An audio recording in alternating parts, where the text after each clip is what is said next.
Hello, good morning, good afternoon, good evening, whichever part of the world you're kind of viewing in today. Thank you for joining us again for this our second Sasha second Digital Democracy Series forum. This is the second time we've been having these quarterly discussions, which we started at the end of last year. And my name is Matthew McNaughton, and I'll be the moderator for today. I'm quite excited about the discussion today and who I'm going to be able to have it with. And I'm hoping that you all enjoy the discussion as well. We started this series last year to create space for reimagining. There's this broad wave of change that's kind of underway in Jamaica and across much of the world because of digital technology. And we at Sash Roots believe that there's an opportunity for all of us to think differently about how our society works and the institutions that support it. But if we're to successfully create a Jamaica and a broader Caribbean region that is different from the one that we've had in the past and that we have today, we all have to be intentional about articulating and building towards that community that we want. And this series is one of the ways that Slashers hopes to contribute to that shared project. In our first discussion series, we really focused on inclusion, what offline access might look like in an increasingly digital world, and ideas that can prevent people from further falling behind in our context. In today's discussion, we'll be focusing on identity. We'll be wrestling with what it would take for everyone in our community to have a trusted way to establish who they are. And because the reality is that there are too many people in Jamaica right now who are unable to do that. Jamaica currently lacks a trusted identity option. It's why many of us need multiple forms of ID to do important and honestly sometimes quite basic things, basic tasks. But what is worse is that right now there's a subset of our community that either lacks a single form of ID or often cannot produce the multiple IDs that are often asked for. The passport, which is the ID that most persons in Jamaica have, which is quite interesting. But according to a 2020 report by Capri, only 56% of Jamaicans had valid passports.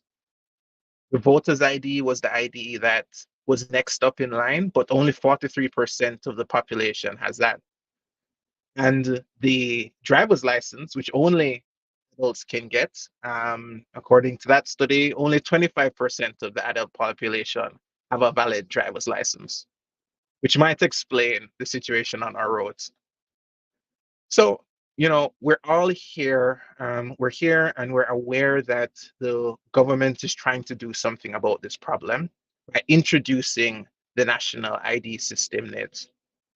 But many Jamaicans still have questions about the system, especially after the experience of the passage of the first law. Questions like, will my data be safe? Why do we need to spend all of this money on a new ID system? How will my life be different from what will happen in the future with NIDS? And what does it actually mean that the ID is digital? But solving the problem of trusted universal way to identify oneself, if we set that as our goal, will take more than just introducing a new technology. And our aim today is to unpack some of those questions. We won't offer and we don't have straightforward answers, but I believe we have a great panel to unpack many of the dimensions of the problem. And with that, let me introduce them to you all. First up is going to be Dr. Gunjan Mansingh. She's a professor of data science at the Department of Computing, UA Mona in Jamaica. She holds a PhD in information systems and she teaches various courses at the undergraduate and graduate level in computer science, information systems, and data science, or including business intelligence, programming, AI, data visualization, knowledge discovery, and analytics. Dr. Mansingh also sits on the board of eGov Jamaica, which is the government's primary executor of technology projects as well.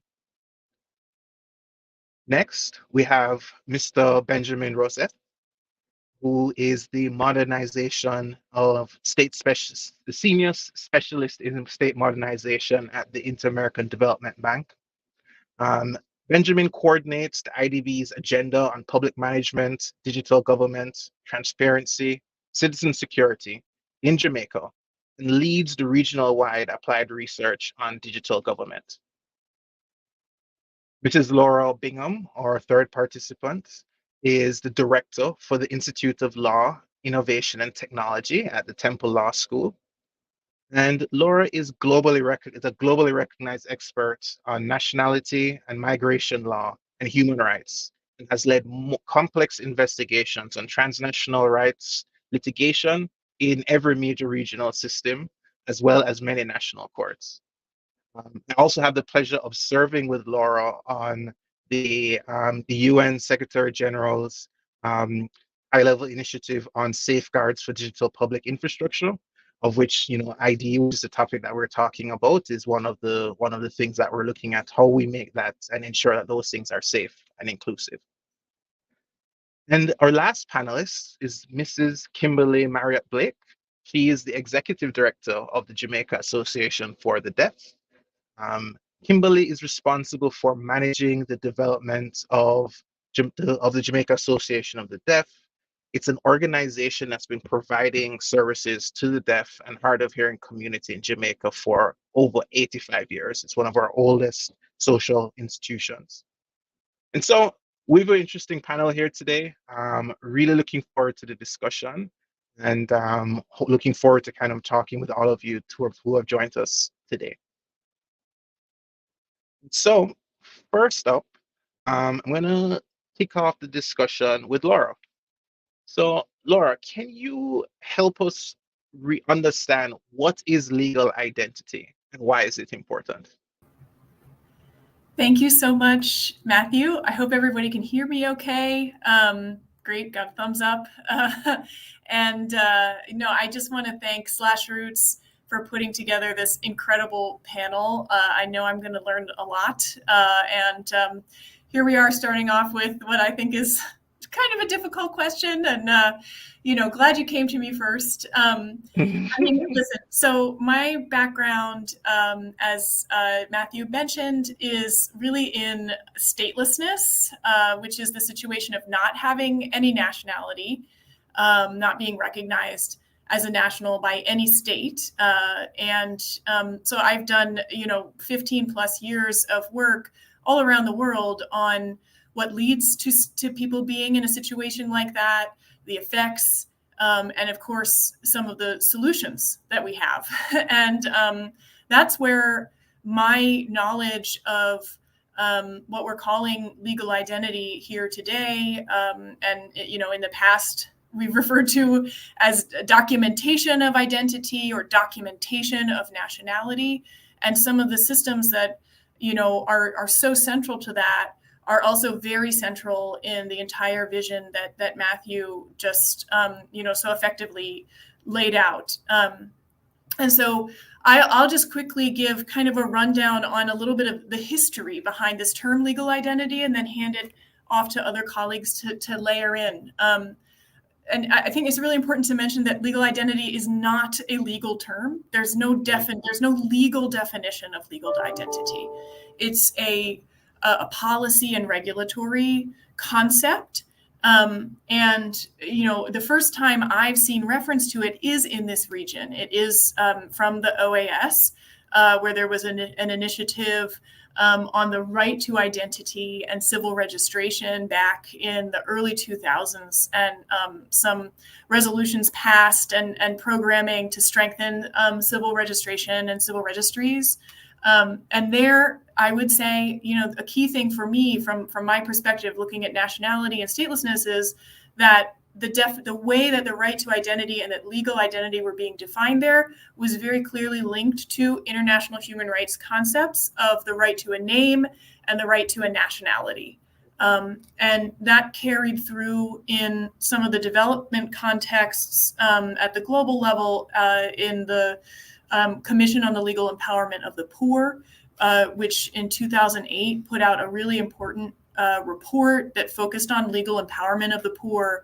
And one of the major pillars was legal identity. And there, that idea is still very closely connected with legal status and recognition of legal status.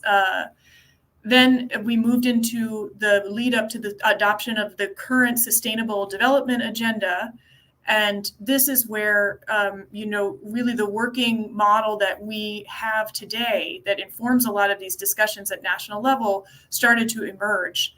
And in the initial report of the high-level panel in 2013, legal identity came in as something that was going to really have a lot of development knock-on effects. It landed in the goal that's focused on strengthening institutions, just and accountable institutions.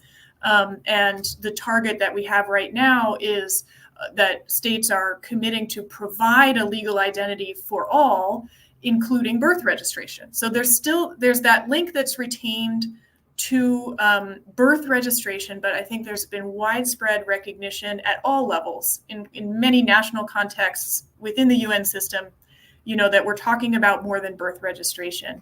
And I think, there's a lot more to unpack, but the issue that really came to the fore at that time was, if we're talking about national IDs as a form of legal identity, or indeed other kinds of IDs, and indeed digital IDs as a form of legal identity, we have those early hooks, those historical hooks back to key aspects of identity from the perspective of human rights law and exercising of rights. But I think that's a lot of what is currently in play in the adoption of modernized systems. So let me leave it there. I hope I didn't talk too long. No, thank you very much for that context, Laura. Ben, I'm going to bring you in on this, especially as a useful segue, given that Laura mentioned a couple of things like the roots to the OAS. Could you talk a little bit about some of the challenges that you're seeing here in Jamaica, but also across the region, around this challenge of people being able to prove who they are? Sure.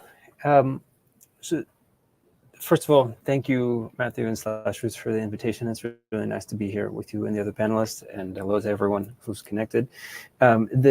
The challenges that people face on proving who they are around the world, around the region, is, from my vantage point, largely related to the issue of access to public and private services.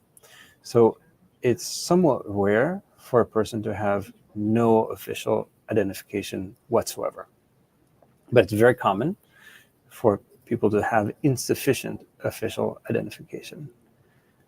And so, this is not unique to Jamaica. I used to live in the US, and every time I went to the licensing authority, which is in the Washington metro area, is called the DMV, they would ask me for my license, utility bill, a copy of my housing, my rental agreement, and a couple of other things.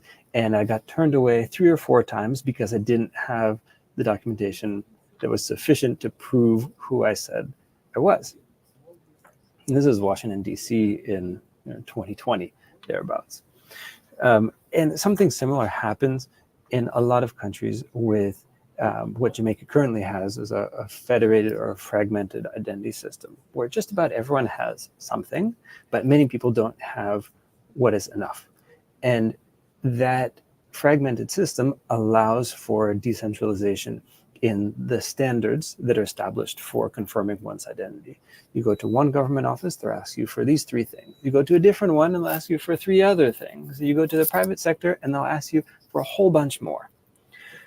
And so that results in a lack of access to services that are really important for people's lives, be it social benefits, be it a bank account, or anything else that you can imagine that requires proving you are who you say you are.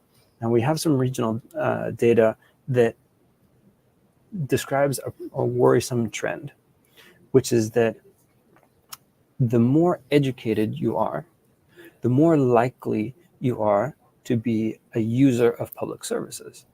Now, this is counterintuitive, right? Because public services are generally designed, or many of them, especially if you look at the social sector, are designed to be for the betterment of people who are at the lower end of the income and education spectrum. Nevertheless, these people are accessing services systematically less than those who are at the higher end of the spectrum. Why is that? Is it our intuition is wrong and that middle and upper income people actually are the intended beneficiaries of public services? I don't think so. The theory that we've been operating under at the IDB for a number of years, and I think is true to some extent in Jamaica, is that the transactional barriers for accessing those services are more burdensome for people with lower educational and income levels. And perhaps the main transactional barrier is proving you are who you say you are. I'll stop there. Thank you very much, Benjamin. Kimberly, I want to bring you in next on this because you obviously work with a community and you're very proximate to persons who live with disabilities as well as the hearing impaired community. Could you kind of give us some context on what some of the challenges that those communities have in relation to being able to access services, being able to prove who they are in day-to-day life?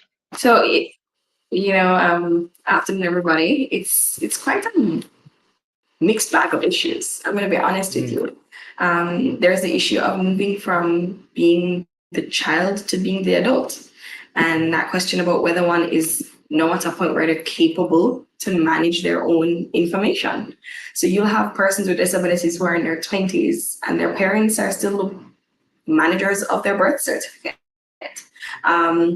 And so there is that question of, so I now need to be able to identify who I am, but in order for me to do that in my rights as an adult, I need to speak to my parents or my grandparents or who is my main caregiver, because I don't actually own that information right now. There is the issue of cost. There is the issue of the time it takes to get the identification. Most persons with disabilities, if they are employed, they are at the lower level jobs. And so for them to get time from work to go and do that entire process to get a passport or to get a driver's license if they qualify, that becomes a challenge. There is the attitude barrier. There is the assumption. So if a person with a disability goes to get a voter's ID, depending on how things are, it's the question of, is this person competent to make such a decision? Is this individual someone who we can trust with, this is the person who's going to decide who's in charge. Do they have the capacity to make that kind of decision? You also have the issue of the process to get the IDs sorted. So, just now it was mentioned that the persons with more education and they have certain kinds of access. And let's think about the process that's required to have a JP stamp or sign to verify that you are who you say you are.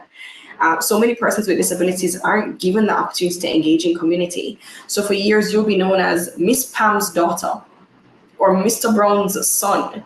And your actual name, who you actually are, is not really known.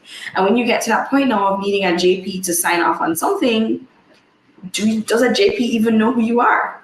And so that kind of just adds an additional barrier. Then there's the issue of the whole application process, because for persons who are blind or visually impaired and have to engage with the systems, unless the systems online are actually accessible. I actually tried it. I renewed my driver's license recently, and I tried doing that PDF online. It does not work. I had to print it. I had to write it up. That entire process, like I said, let me test this. It didn't work. And I'll admit, it's a lot smoother than 5-10 years ago, but there are still some barriers. And I can envision that someone with a disability, physical disability, going into the spaces. Let's think about some of these government offices and some of these spaces for you to be able to actually, if you were a user of a wheelchair that needed to go in, that access to get into the building and to get to that desk is a challenge. And then there's also that, I'm going to say that the difficulty of, it's not that the persons with disabilities don't want to have an identity, but there is that difficulty of, is there a mutual understanding about why we need this identity? If you get what I'm saying. For those of us who have an interest to drive, driver's license.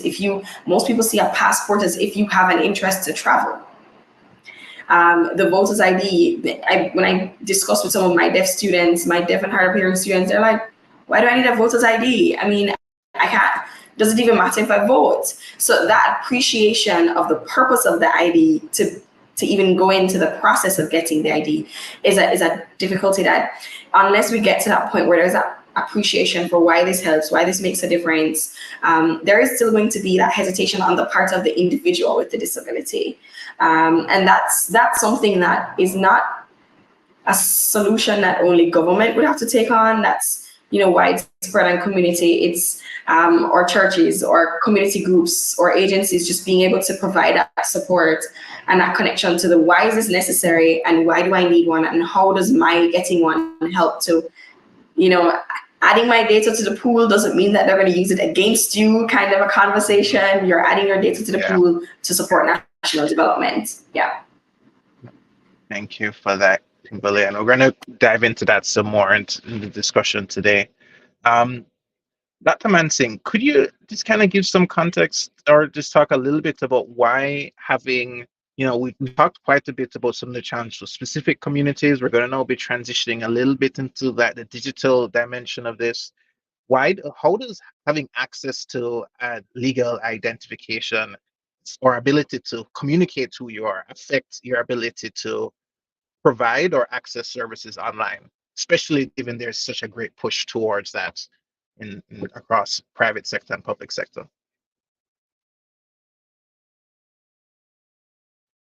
You're muted. Thank you for that question, Matthew. I think I feel very strongly about it because just recently, maybe in the last year, I did police clearance. I needed police clearance from 2 countries. I used to live in India before, and 33 years I've been living in Jamaica. So I needed a police clearance both from India and from Jamaica. So India, I have the Aadhaar, the national ID, and I went online and I was able to get my ID in no time. Police clearance, when it was processed, it was sent to the High Commission here and sent to the entity that was requesting the certificate. For the Jamaican one, thankfully I was here, so I could go to downtown, sit for half a day. It wasn't that long, but it still took half a day of my life. And that, suppose I was not living in Jamaica and I needed the police clearance certificate, I would have had to fly into Jamaica and make that happen. So if we are interested in making our life simpler And one way of making life simpler is, this whole digital transformation that is not just occurring in various entities and in organizations, but at the country level. Then a national ID becomes an imperative.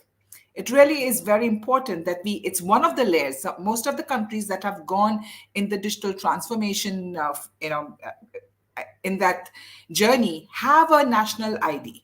And the other layers, of course, because there were some very interesting characteristics that the presenters before spoke about in terms of the barriers to for some people, that it becomes harder because the people in the lower socioeconomic strata of the society don't have access to, let's say, a payments concept or even an ID concept.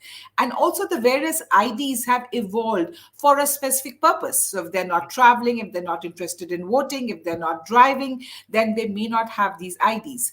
One could argue that we do have TRN for doing business transactions with government, but there are, the fact that it is not a digital ID, there are issues with it. And something we have to understand is that for a digital transformed society, it is one of the layers that we have to focus on.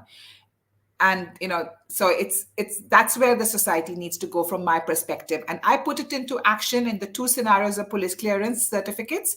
And one was done in 10 minutes, and which was for another country far away, and the other one I had to spend half a day, and of course go and find parking in downtown and all the issues that go with it. No worries, no worries. Thank you, Dr. Mansing. It's okay. So what we're hearing of is that this question of being able to say who you are is an important dimension of it. It affects our ability in the interpersonal, but also the online. And there's this other piece that Dr. Mansing started to bring in, is this ability to engage in transactions as well. And so I think maybe what it would be helpful, and I'm going to bring you back in, Laura, I know you kind of gave us this framing of legal identity and kind of where that term comes in, but is a legal identity the same thing as a digital identity? Are those, there's obviously been a big push for digital identities. Can you help us kind of understand the difference there? Sure, thank you. Yeah. So no, I mean, my initial answer is, no, I don't think that they totally equate with one another. I think there are a lot of things that we might describe as digital identities, like our social media profiles, that you could create 20 of them. There's still some kind of digital identity, right? And that's one thing that's in part like beautiful about the internet, is that you can be a lot of different people all at once. But it doesn't really capture the uniqueness component that I think is a through line from all of the comments about what we're talking about here, allowing someone to transact to a level of assurance, that's needed in digital transactions, and prove that they are indeed the unique person that they say they are. So I think there, in that area of, a unique individual in a virtual world and an offline world, being the same and being able to establish that uniqueness and whatever other core identity attributes are needed to access the kinds of services that we're talking about here. Like, there's an overlap with legal identity as I see it. But, and this is where I start to really kind of break out and think about some of the risks for various populations in different societies.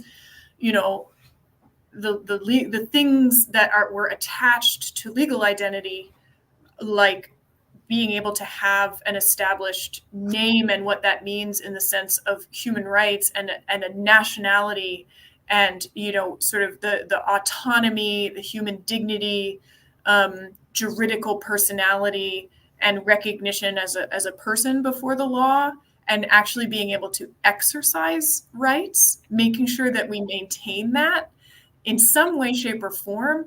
I think that's where some of the risks come in, if what we're very focused on in leveling up and modernizing bureaucracies is actually just like that very thin layer of transacting and establishing like that you are different from other people, that you are a unique human, right?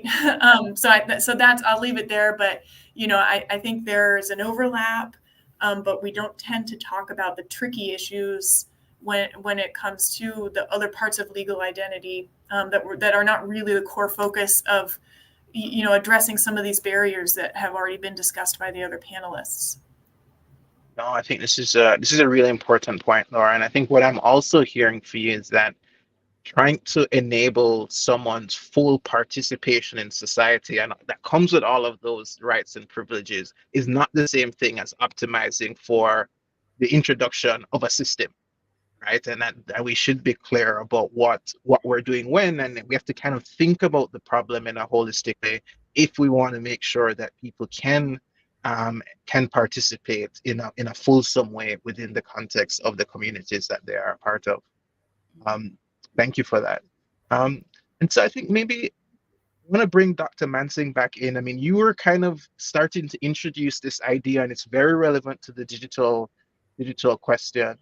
So on one hand, we have this broader question of participating as a full person in society and a legal identity being able to help you do that. But then there's this other interesting piece that you were talking about that's more related to the transactional piece. Could you just kind of come back in and talk a little bit about why it's important to potentially being able to authenticate yourself digitally? What that has meant, I guess you kind of gave us the police example, which was really valuable. But could you talk a little bit what that could mean in a Jamaican context as well? So, the ease of doing business or any interactions with, I think initially with the public sector, we're starting out with, governments. And then I'm hoping that it can also go down to the private sector also. The same information maybe can also filter down and start being used by others. So, this ease, Matthew, is not that, as in Jamaica, we are moving towards a digital transformation. It's not that straightforward. You have interest in digital public infrastructure, and we have spoken about it multiple times. And there are 3 layers of digital public infrastructure, and the 3 layers are an identity, a payment system, and a data layer, right? So we are lacking in many of these layers. So first, even if we were to get over the barrier of a digital, ID, which will enable us to do some of these transactions. And we all have to agree that digitization or digitalization, anything, does save time and does make our life easier. And the important thing to note is that there are two, multiple facets of it. So one important thing is the cybersecurity aspect. We have to be very careful and mindful, and those who are implementing such systems, we keep them accountable on that note. And the other thing is that are people, do they have a free will to decide which way they want to go? So I think that's something Slash Roots has been very vocal about. And it's their choice. It's my choice whether I want to spend half a day sitting in downtown getting my police clearance, or I want to do it electronically. But to interact electronically, you would have to know some mechanism of saying that, there has to be a multi-factor authentication. And for those who are probably not from the technology space, who I am. So my biometrics are who I am. Then it may be what I know. So my passwords may be what I know. And then sometimes you might have even used some kind of tokens. I think the financial institutions use a lot of tokens, and what I may have. So some mechanism of, all these factors to really make sure that your digital identity is secure. And hence, when you are convinced about a digital identity being secure and you are who you are, then we can probably make it a legal digital identity. I'm just throwing that word out. When I just heard all the conversations happening, I was wondering if that's what we need, a legal digital identity. Absolutely. Thank you, Dr. Mansing. And I want to come back to Kimberly, because I think one of the things that we often don't have an appreciation for, especially those who are not proximate to the community, is as Ben was helping us understand, there are some persons in society that have plenty of access and are using our IDs to be able to do things. Could you talk a little bit about, if, kind of again in this reimagining theme, if everyone in the communities that you worked with had access to a legal identity, could potentially use that to interact with things digitally, what would that change? Like, how would that change the dynamics of the persons that you work with?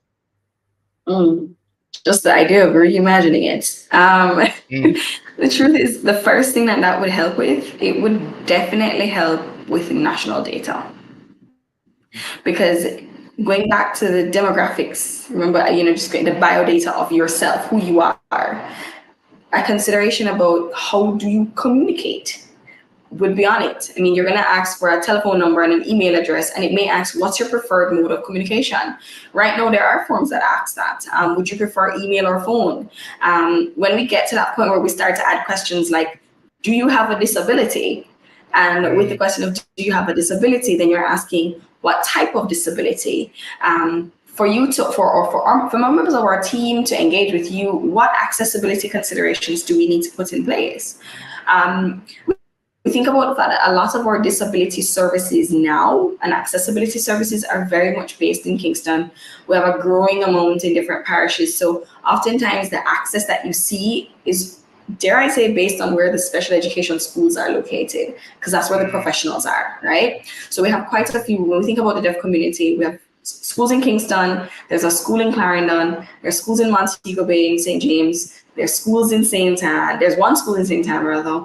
We had at one point a school in St. Elizabeth, and we have a unit in Portland. And so if persons with disabilities need support, they're likely to go where they know the service is actually accessible.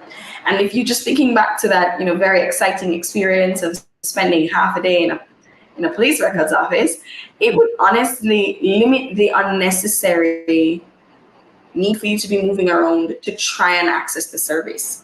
Let's think now of the reality where if it is that a person with a disability can't drive themselves, then that's not one person who's spending half a day, that's two people. It may be a situation where, depending on the disability, the reality of sitting in an office for 3 hours is just not practical, because that individual has a condition where maybe they need to be moving with a certain amount of frequency to ensure that there's continual blood flow and so on. And just when you begin to look at the mix of disabilities and the way disability is presenting today. So in the past, you could see more individuals with one of a few types of disabilities.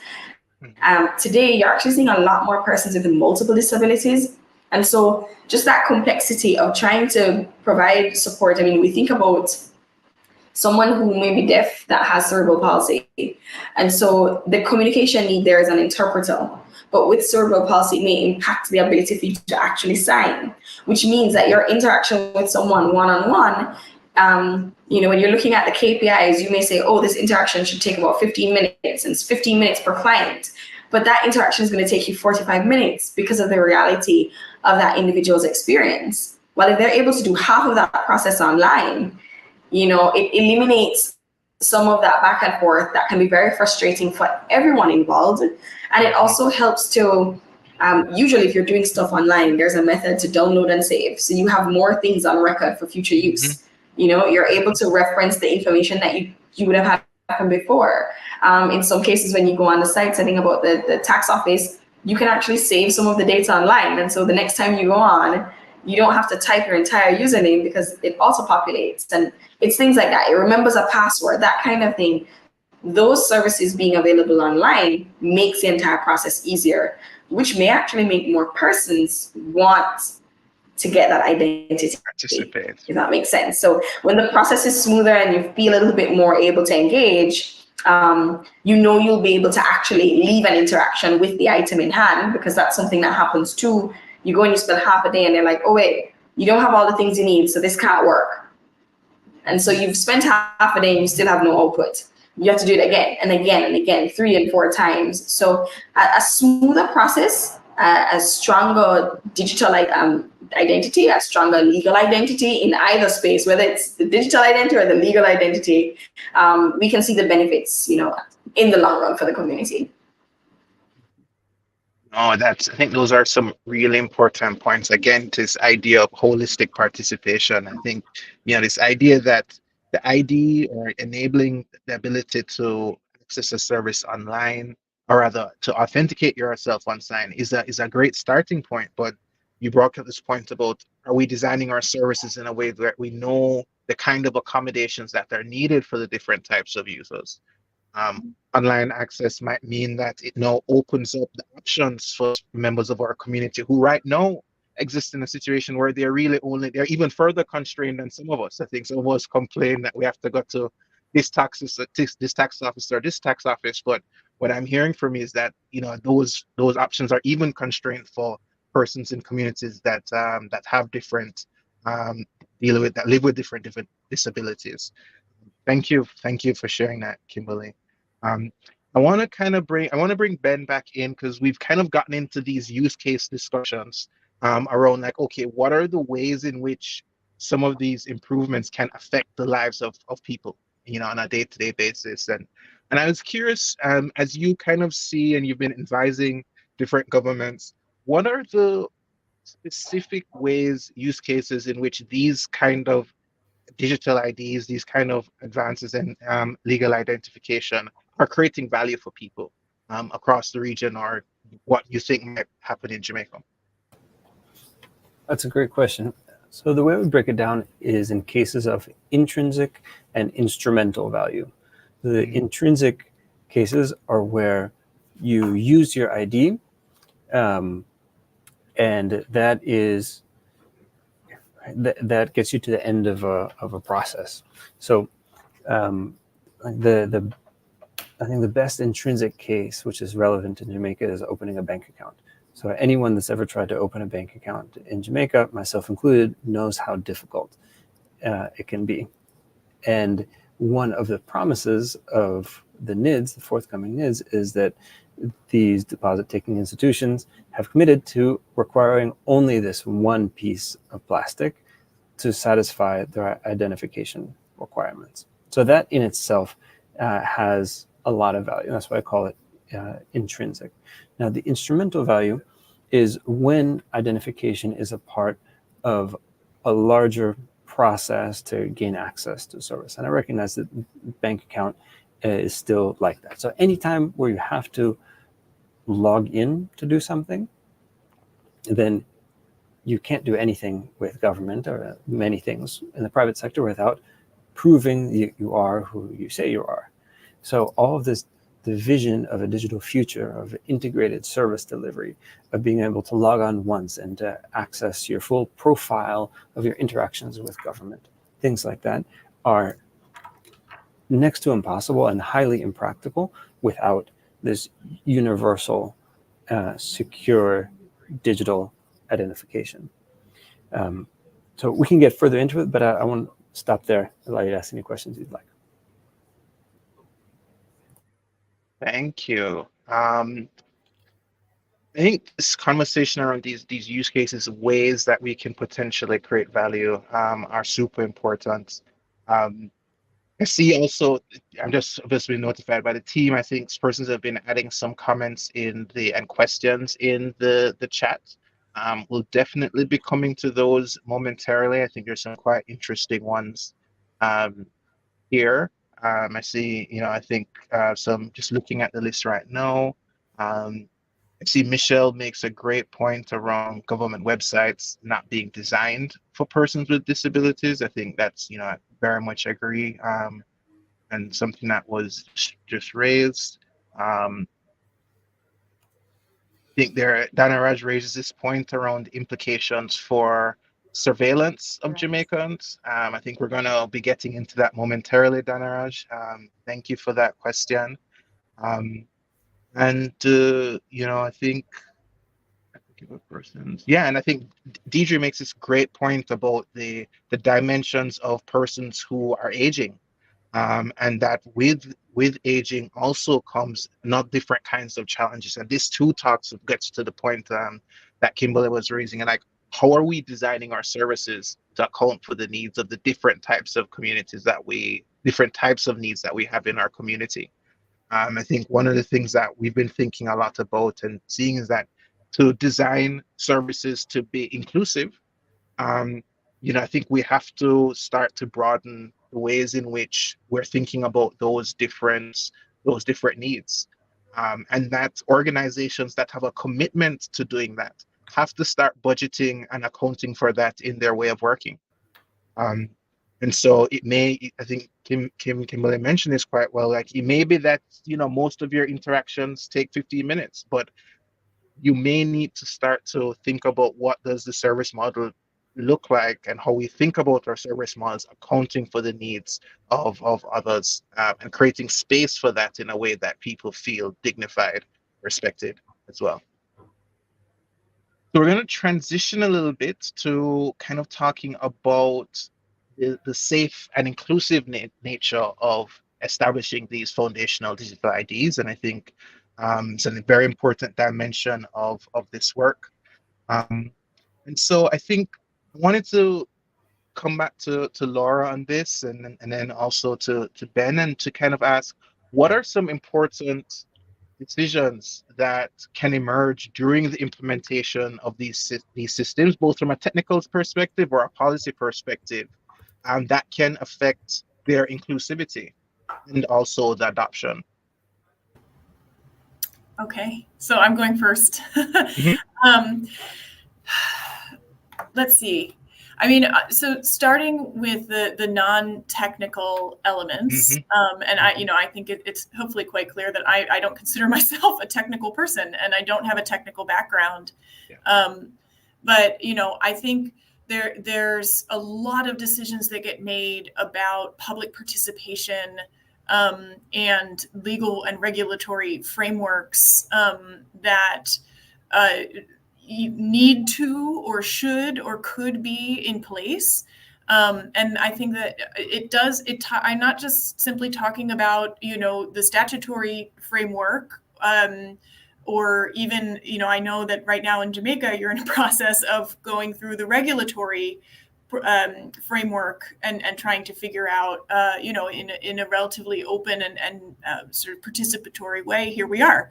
But also what you just mentioned, Matthew, about kind of budgetary allocations and cost determination. And I think some of the decisions about what it takes to make a system safe and inclusive around the technology in the social and cultural and legal aspects around the technology tends to get rushed or diminished because of the sort of some of the compulsions and just the processes and practices and procedures of creating a technology. It's very systematized, it's very project based, and that's not necessarily what legislative processes look like. They can be very messy and political. So yeah, I mean, concretely, for just to take one example, a lot of people raise the point about offline access, and I think you've had a whole forum about that. And so that requires investments, or could, in brick and mortar centers, that are staffed, trying to make decisions about where are there going to be recourse to redress when things do go wrong, when somebody's, if everything is through one unique, universal, and secure identity and one plastic card. We've been talking about a lot of the conveniences that can and diminished barriers that can come with that. But if that's one point of failure, and so I think some of the decisions that get made around what happens when someone can't authenticate or has difficulty in enrolling can diminish the inclusivity or the safety. And then, on the technological side, there's a lot to unpack there. But one thing I would say is there are choices about design that go with minimalism in terms of what individuals need to disclose. And we have now a lot of tools, technological innovations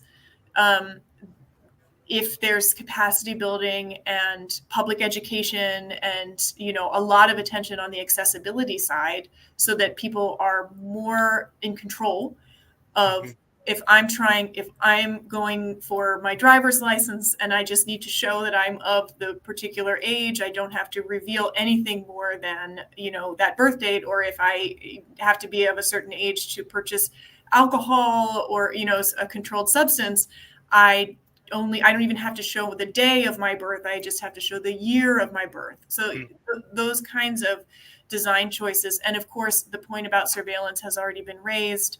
I think we're going to go into that a little bit more, but the technological design is what provides a lot of the affordances to surveil either in a targeted way or in a mass way. And that's where a lot of people's concerns need to come up, be addressed and laid to rest. And then the choices that are made, the decisions that are made need to be explained fully to the public. Dan, you want to come in and comment on this too? Sure, thank you. So I like to think about inclusion in the digital space with the conceptual framework. And the conceptual framework starts with use.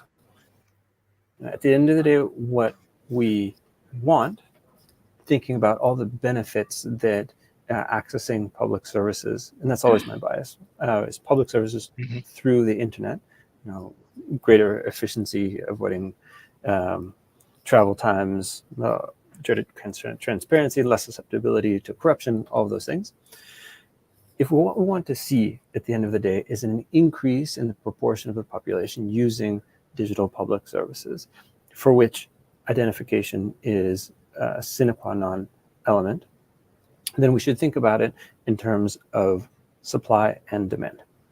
So stay with me for a second. Supply is what the government does. Demand is what people do or have in their possession. So the questions the government faces is, what is digitized and how was it digitized?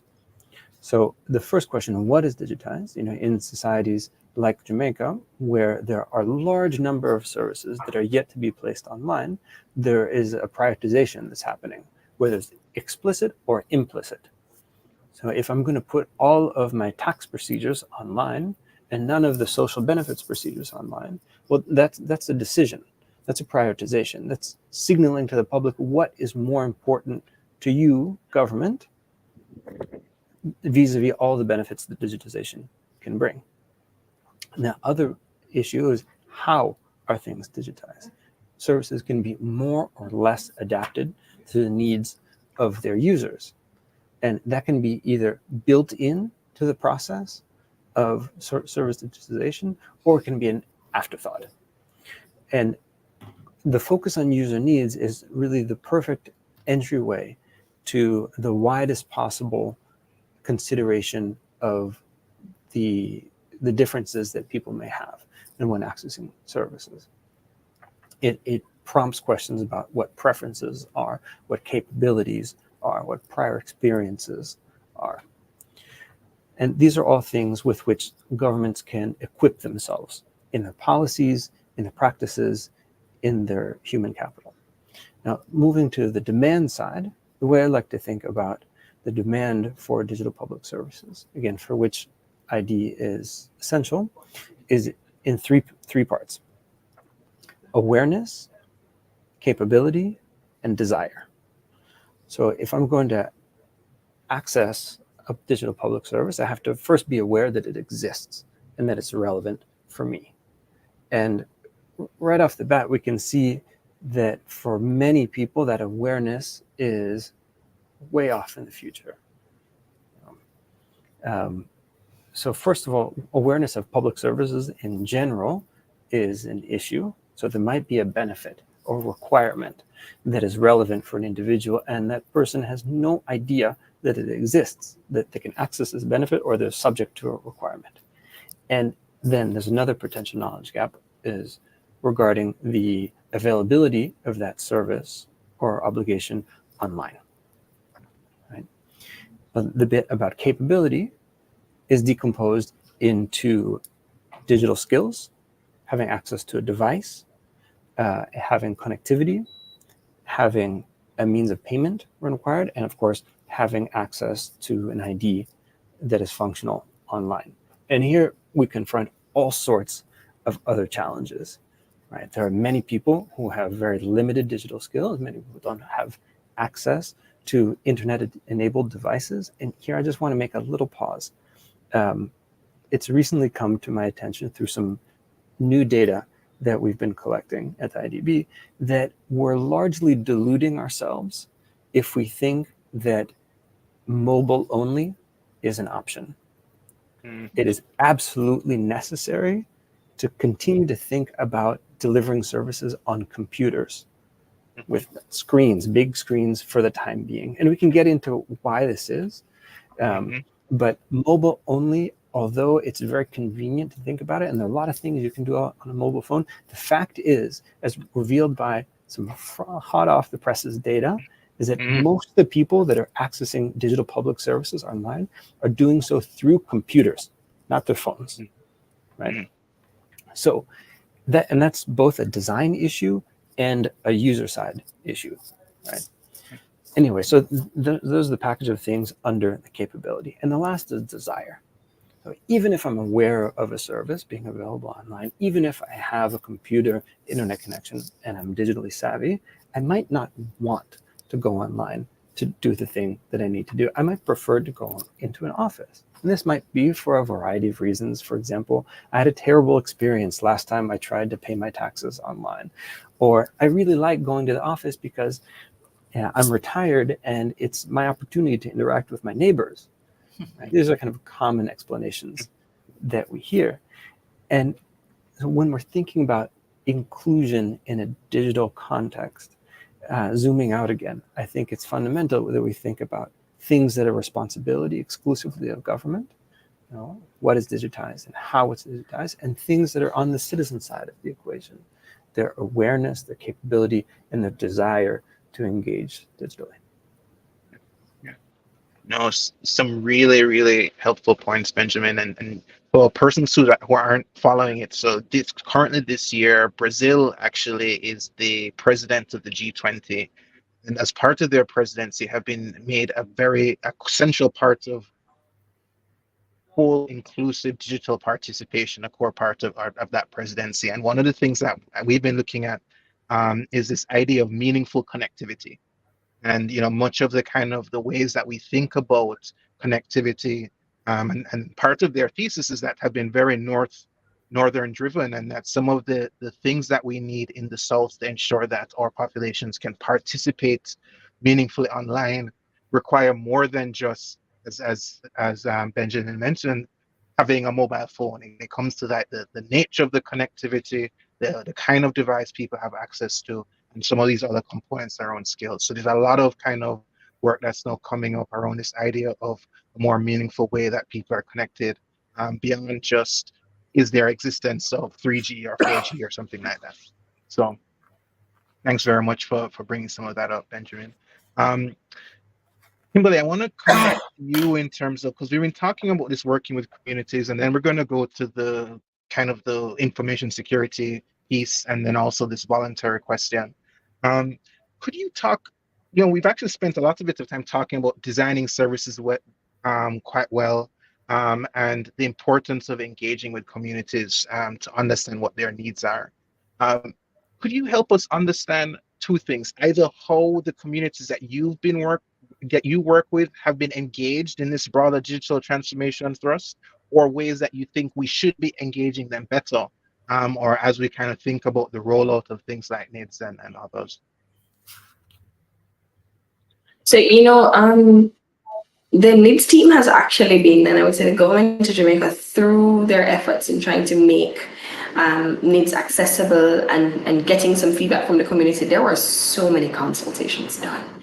There were a full slew of consultations done. Quite a few of them were done through the Jamaica Council for Persons with Disabilities, because the council is the entity, the government entity that really kind of champions disability rights and disability access. And so quite a bit of that work was done through them. There was some direct engagement that they did with some of the entities as well. Some representatives from NIDS did have that dialogue with ourselves here at Jamaica Association for the Deaf, through our social services team, as well as I think the Society for the Blind and some of those other agencies did get asked, give us your thoughts, give us your feedback. We did a whole lot of conversation around it, to the extent where questions were being asked. Do we make the ID so that someone who is blind would have the option to have Braille included on the ID? So that as the user, I can confirm that this is in fact my ID when I pick it up off the counter or pick it up off the shelf. There was a lot of interaction and engagement with the community.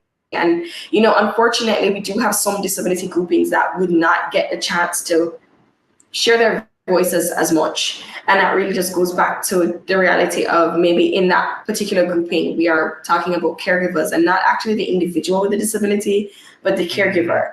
And going back to my initial point about persons moving from being the child to being the adult, these are things that over time, those consultations will have to keep happening. We've done similar efforts when it comes on to certain social support programs, where every few years, the facilitators for those programs will come in and ask, just want to do a check-in, how are things going? And I think our digital transformation efforts will require that. That reach out every few years even. I mean, digital transformation happens really fast compared to certain other things. And so it may not be a few years, but, on a routine basis, just kind of reaching out. We've made some changes. How has it been working for or against you? I will say, Matthew, in the last 10 years, with the heightened conversation around disability, because Jamaica was moving towards our own Disability Act and the related regulations, we've seen private sector being a little bit more open to have the conversation. So, for example, here at the association, we've had conversations with the banks about the fact that if you get locked out of your account, it's a phone call or a sit in their office. And so if a deaf person, that means someone has to play interpreter on the phone. There's a blur there of the ethics, because now someone else is answering all those questions that would need to be asked. And we've seen where over the last maybe 5 years, those banks have started to transition a lot to those online bots that you can ask a question, you can get answers back.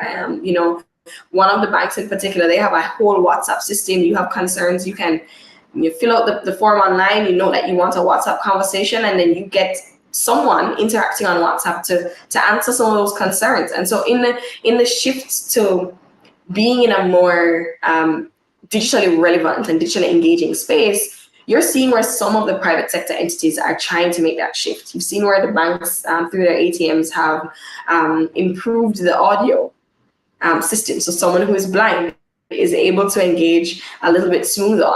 In a few of the ATMs that are a little smarter, you have the option of when you press the back button once, it doesn't completely cancel the whole transaction. It literally just goes back to the last screen, because maybe because of the situation, I pressed the wrong button.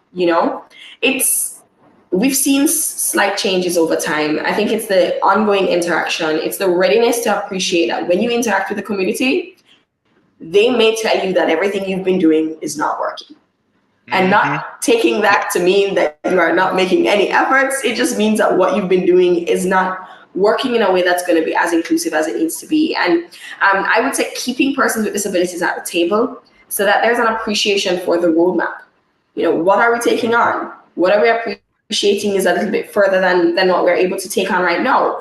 COVID kind of forced us into that space of zero rating websites so that the content was more accessible. And because of that, even more companies know when you, as someone with a disability, send a message and say, hey, try accessing your content, it's not accessible.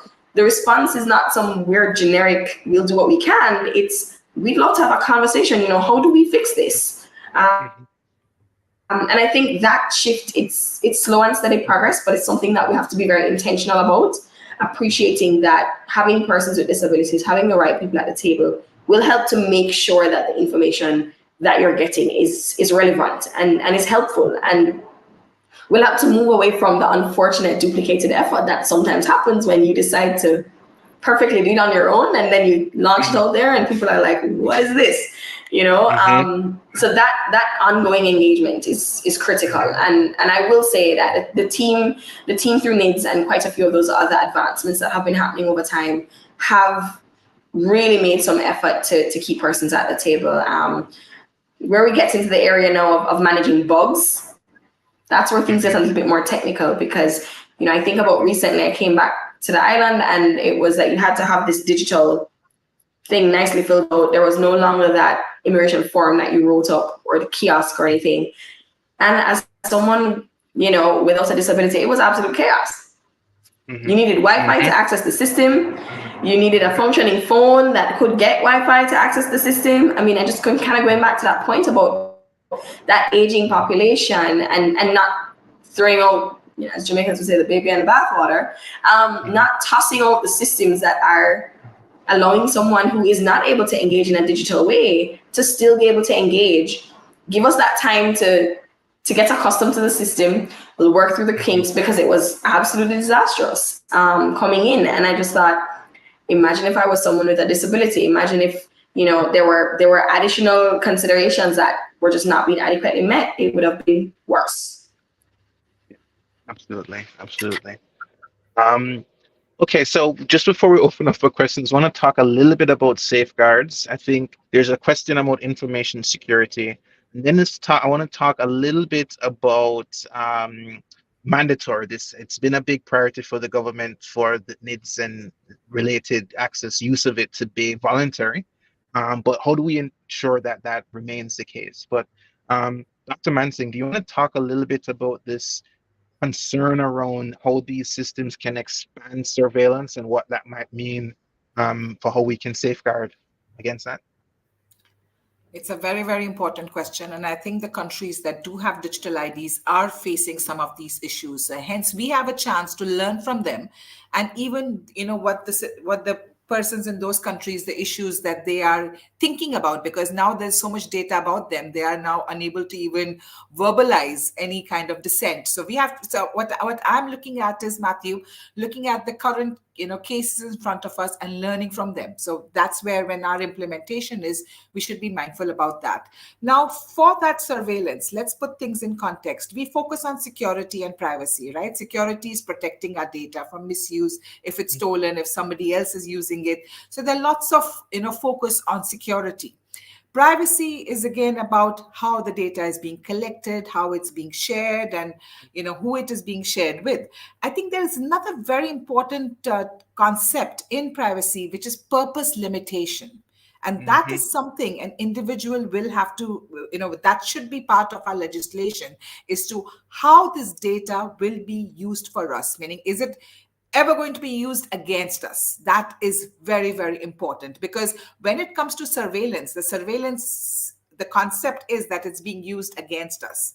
Yeah. So that has to be in our regulations. It has to be in our policies. It has to be in our law, that there must be purpose limitation by the government who is collecting this data. So we must sign off on that. And when Ben was and they was talking about some of the use cases, there's this one use case which my husband, who's a medical practitioner, is very passionate about, and I'll just share that with you. And we, as an individual, we'll have to sign off on that too. That if we are, in a, let's say, God forbid, in an accident and we are unconscious, then we go to the hospital, they don't know who you are, right? So all you need to do is to put they take your fingerprint, and then they know exactly what your medical history, what your blood or whatever it may be, to administer the medical services. So that may end up saving your life. So this kind of a facility, if you want it, it's something you have to consent to. So I think what becomes important is that the purpose limitation, besides privacy and security, to ensure there is no surveillance. And we have to put those safeguards for the government. They probably may not do it themselves. They may not even be aware of the power that they're going to get with all this data. People are unaware of what data can bring for them. It's funny. You often hear the term data is the new oil. And I say it's not the new oil, because once you use oil, it disappears, right? Data is a renewable resource, because the more you use it, the better it gets. The more you use, the richer it gets. the quality becomes better. So it is even more powerful than oil.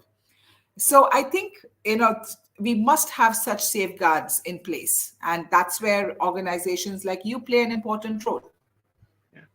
Yeah, but just a quick point on this, Dr. Mansing. This is so critical, and I know you are.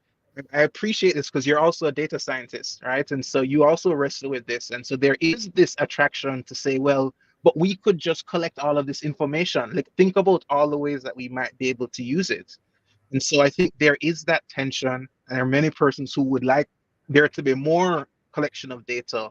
I think we have to recognize from an information security perspective and also from a purpose limitation perspective, there are real risks for accumulating all of this data in central places, especially when people have not consented to that. Right. And I love collecting data, I love working with data, but I think the most important thing we always keep in mind is that when we are analyzing our data, what we are finding out from that is beneficial to someone. Even if, let's say, it's target marketing, and I'm fed up of getting all these messages which are irrelevant to me. So if I get messages which are relevant to me, maybe I will appreciate them a bit more. Right? It is still, you could say that it is still beneficial to you, even if you're being targeted for something. But if it is now going to be harmful to me, then that is something, it's that there's a thin line between that. There's a very fine line, and we have to figure out what that line is. And maybe it's best for the individuals to determine what their line should be. And hence, we would need some kinds of consents and all be signed off by individuals.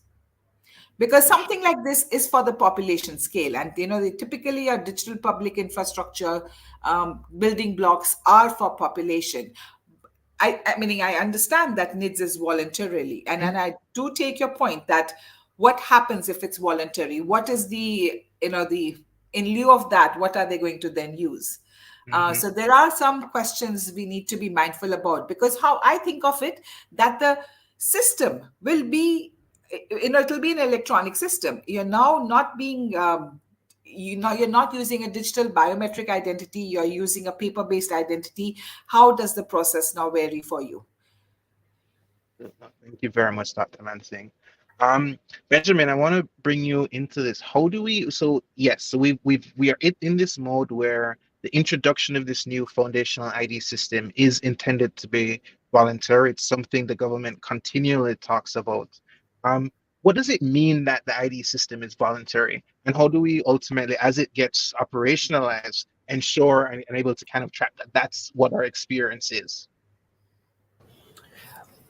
Well, I think it's really an open question. What we see right now is the government facing an uphill battle to encourage individuals to enroll, as to make good on the investment that's been undertaken.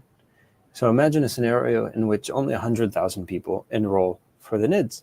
Then the government would have invested many millions of dollars in the institutional architecture, the technological architecture, entire organization that supports this new identity, the National Identification and Registration Authority. And all of that will be for just a small portion of the population. And that would be a shame, because we're talking about public resources. At the end of the day, these are taxpayer resources that would be going into something that is not being taken advantage of by many people.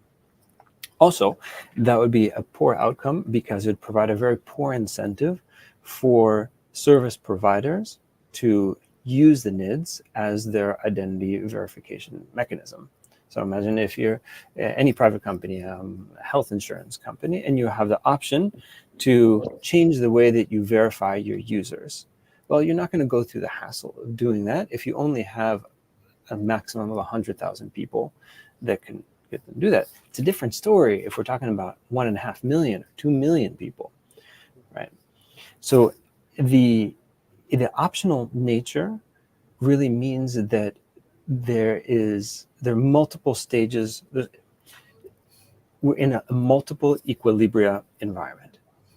There could be a low equilibrium, which I just described, where no one enrolls, no one has an incentive to create use cases, therefore no one else enrolls, and we're stuck, right?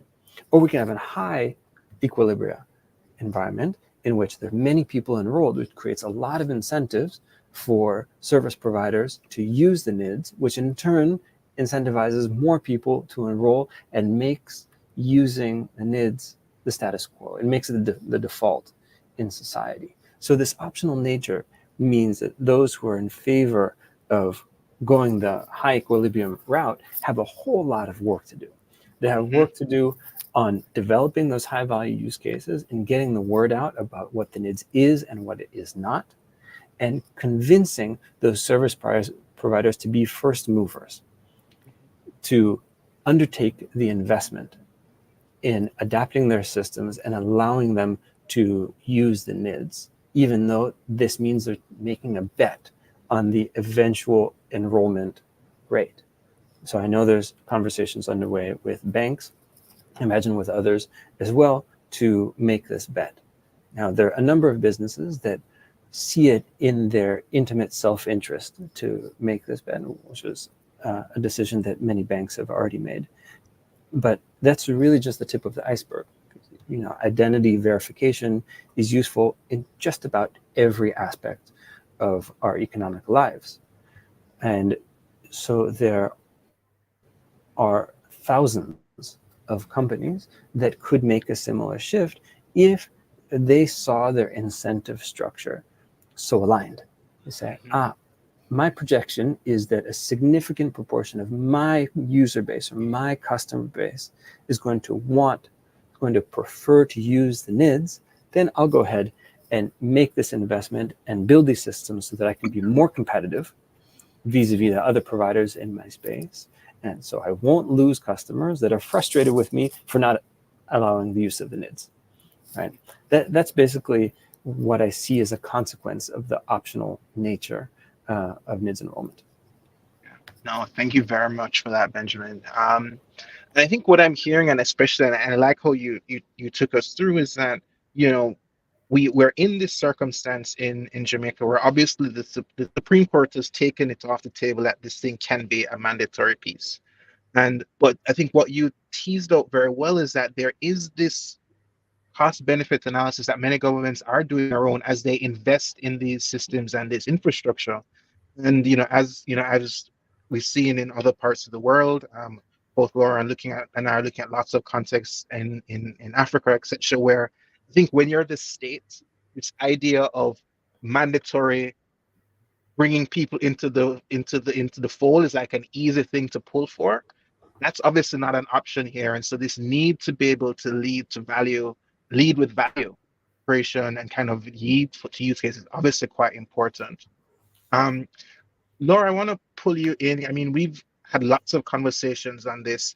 We've also seen where even where something may be voluntary in principle, in practice, the experience can emerge where people are effectively obligated to participate in the system, and not lead with value, but really lead with compulsion. Could you talk a little bit about that, and how can we guard, what are safeguards that we can put in place to prevent that?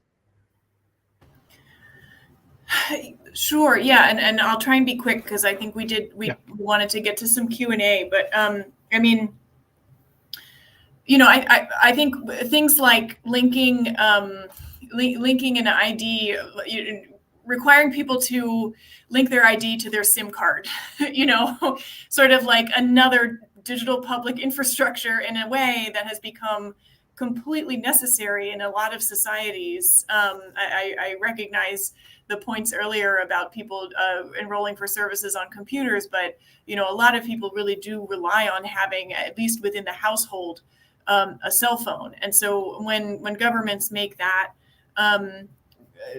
mandatory, and so you have to go get the ID, like those kinds of things, like they're not saying that the ID itself is mandatory, but they're saying, well, if you want a cell phone, you have to enroll in the ID, and I think if the vision for a digital public infrastructure is to have these different layers and have an ecosystem where more and more services, both public and private, are pooled, and just as we were just saying, that's the goal, right? Is that that there would be significant uptake.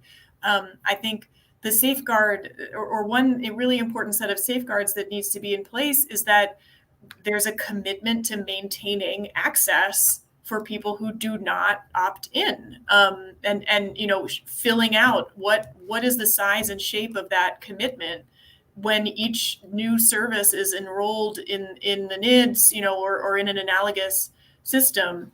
When I've been listening to this conversation, and I completely agree that it's been so important to have somebody here who is from the disability justice community, because I don't know, I've just been thinking about additional approaches that can be taken where we do know that there are specific communities that it seems would really be jumping at the chance to be using the systems right away. And I don't know, I've been thinking about sort of examples of other big public investments in things like vaccine programs, and where those are targeted to the people who are particularly vulnerable to a certain disease first, and for the other people, you can opt in whether you need it or not. But we're not necessarily taking that approach here, or even thinking about the why and the rationale and justification for the expenditure of these public funds. Just to take it back to the Sustainable Development Agenda in the first place, and some of those watchwords that are so familiar to everyone who's in that space, that it's the furthest behind first, and leave no one behind. And I don't know if really, in thinking of public investment in the sense of this has to be a big bet, I totally get the economic case, but I think we've been kind of speaking from two positions that are in a little bit of tension here between, is this about, sort of the inclusivity in the communities and addressing needs, and really does that at the end of the day align with the economic interests and the sort of the investments of states and banks and other people who are buying into the system. Yeah. Thank you very much, Laura. I think there's that tension between the policy objectives and the economics, and also the experiences of particularly persons who are vulnerable is quite important. And then also that first point that you started, where the commitment, the maintenance of the voluntary nature of this ID system is not just on paper in the law. There has to be a commitment of institutions, of the state, to maintain access for persons who are not enrolled. And that the pathway for that isn't just left to fall into disrepair because, well, we're only prioritizing this new path, but that for persons who are not enrolled, for persons who, for whatever reasons at a particular time, may not have their ID, or may not have enrolled in ID yet, that they too can continue to participate and function in society. Okay, I think we're coming up on time. We only have a few more minutes left, but there are some questions that were raised, and I don't know if the team can help me maybe bring a couple on screen that we might not have touched on. Let's see, in reverse order.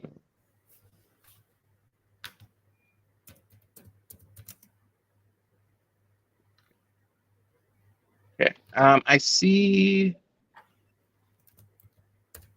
So Deidre asks this question around, are there statistics available for Jamaica to show how many people have no ID?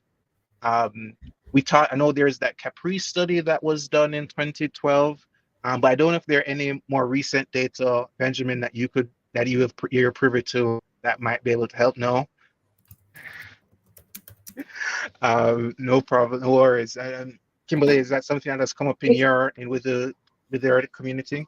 Well, to be honest, one of the difficulties that we'll have when we talk about how many people have no ID goes back to, do we even know all the people? Migration is a factor when we start talking about the people who have or don't have an ID. There's also the reality where literally every day somebody else turns 18 and now is, they're now in a position where there's certain IDs they have access to as people die. So the data is going to be a little bit difficult to pull out. Again, particularly just kind of seeing here where I see where Deidre asked the question, do you still have persons with disabilities hidden? Yes, we do still have persons with disabilities who are hidden. And so again, just going back to that question of who has no ID, we did talk about that real spectrum of what an ID really is. And are we talking, when we say no ID, about no ID that has that photo and name and date of birth kind of attached? Or are we just looking at the people who have no ID, like no birth certificate? I mean, it's quite a mix of potential numbers that we could get here. But yes, you do still have persons who are hidden. You have elderly persons whose IDs may expire and no one renews them. You have individuals who may migrate for a period and then they come back and they're just kind of jumping back into the system. And then you also have that challenge of, as people's lives change, there might be some IDs that are no longer relevant to them. That's the best way to put it. So someone who no longer needs their driver's license, or they no longer have an interest, for whatever reason, they're no longer able to travel easily. And so the one ID that they had is no longer in their possession, is no longer relevant, is no longer kept up to date. But it doesn't mean that the person's no longer there. And so that becomes a really difficult figure to be able to say who has no ID. And I guess that's kind of the question, that the minute you have a national ID or a system that everyone is tapping into, you're better able to acknowledge it. Because even now in our education system, it's supposed to be a requirement that everyone has a birth certificate, but you do have kids in the system with no birth certificate. So, it's matching the numbers and helping to make sure that as persons move through the various systems, that whatever ID they had or should now have, for us in our schools, we encourage, once they get to voting age, get a voter's ID. At least you'll be somewhere on a system, kind of tapped in. And usually that's when you begin to figure out, oh, they don't have this paperwork, they don't have that paperwork, and all of that stuff. But it's difficult to pinpoint who has no ID. But it is something that I think could be explored a little bit more as we begin to look at, what does it mean to really have an ID, and what do we define as an ID that kind of comes as the ID. Yeah, no worries. Thank you very much, Kimberly. I think we have just 3 more minutes before we wrap. I guess so maybe give each panelist maybe just 15 seconds of closing thoughts as we kind of move to wrap. I'll start with you, Dr. Mansingh, and then I'll kind of go through the list. Any closing thoughts? Yes, Matthew. As Ben had said, NIDS will only be successful if there is adoption. And adoption just doesn't happen because someone is telling you to adopt a particular system. Somebody should see a value in adopting a system. And if I may just quickly share, a few years ago, my mother was here. She had to leave in November because she had to go do her life certificate in like various banking institutions and all. As a pensioner, she had to go and do that. She was here during COVID for more than a year. And I was like, how come you don't have to rush back now? And she said, oh, I can do it all electronically. So, she's now, she's a senior citizen and she's embracing technology because it is useful for her. And I think when people see value, that's the only time they will be adopting, because it is not a mandatory system. It is something of choice. And with choice, you have to show them how it is beneficial. Thank you very much. Benjamin? So my final thought would be to think about this idea of the digital inclusion framework encompassing supply and demand side factors. What gets digitized and how it gets digitized, and thinking about the awareness, the capability, and the desire of individuals to engage with the state digitally. Thank you very much, Benjamin. Laura?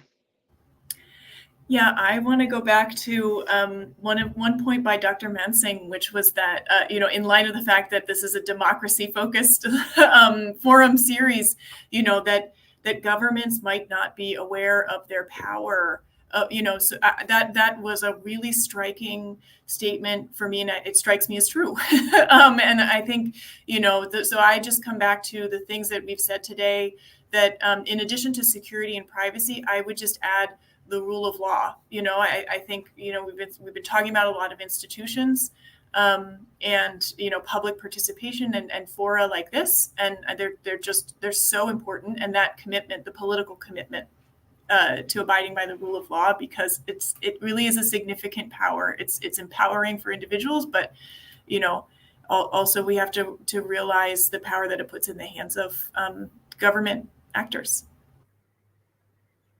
Thank you so much, Laura. And Kimberly. The thought that comes to my mind is just, and it was mentioned in the comments, for persons with disabilities, we do have that slogan that says nothing about us without us. And it really speaks to that participatory way of engaging and making sure that people are kept at the table. And so for me, the entire concept of digital transformation, that entire roadmap of us getting to a point of just being ready to engage with whoever it is that needs to engage with our services, means that every single person who runs an organization, who is supporting with the execution of services, everyone who is at the table doing something as service delivery, everyone who's collecting data, everyone who is participating in the process in digital transformation, needs to keep that in mind. Bringing persons at the table, making sure that as you are putting new systems in place, you're engaging with the stakeholders. I saw one comment that spoke about religious groups and persons with different indigenous backgrounds, and the situation of persons who may be migrants, who may be nomads in our system at this point. Just being very appreciative of just the diversity of the reality that we have at the table, the diversity of the people that's going to be engaging in our system. I think that's going to be a critical piece, because even in looking at rule of law, even in looking at all of these things, to what extent do the people even understand it to be able to give you that engagement, to be able to appreciate it? It's helping to keep people at the table and clarifying the information so that we can all feel empowered to be a part of the process. Critical. Absolutely. Thank you very much, Kimberly. Thank you very much to all of the panelists and all of the participants that came. I think, again, this idea of what would it take for us to enable holistic participation of society for everyone in our community was the prompt, the question that we're continuing to think about. And I think what we wanted to kind of emphasize here is that it's not just about implementing a new technology. It's not just about introducing a new system. And that there are many different dimensions to accomplishing that goal. There are also many different ways in that the organizations that all of you are a part of can contribute to that. So want to say thank you. If you're interested in continuing to work on or think about this problem, this is something that Roots is continuing to do, feel free to reach out. And with that, just want to say thank you to everyone and have a good rest of your day.